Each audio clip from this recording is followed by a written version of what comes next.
பின்னி இந்த இயர்ஃபோன் இந்த ஃபோன்ல எங்க பின் சொல்றது? அந்த போன்ல சொருவ முடியாது. விக்கி, இப்பெல்லாம் ஒரு போனுக்கு அந்த மாதிரி இயர்போன் செட் ஆகாதுமா. இப்பெல்லாம் ட்ரெண்டே மாறிடுச்சு. சாம்சங் கேலக்ஸி A33 மாடல்மா இது. இதுக்கு டைப் C.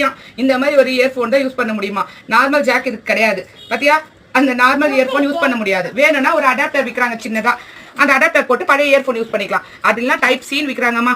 இந்த மாதிரி மாறி போச்சு. இதுல என்ன தெரியுமா ரொம்ப ரொம்ப கொடுமை, ட்ரெண்டுன்னு போனுக்கு சார்ஜ் போடவே டைம் பத்தல. இதுல இயர்போனுக்கு வேற சார்ஜ் போடணுமா.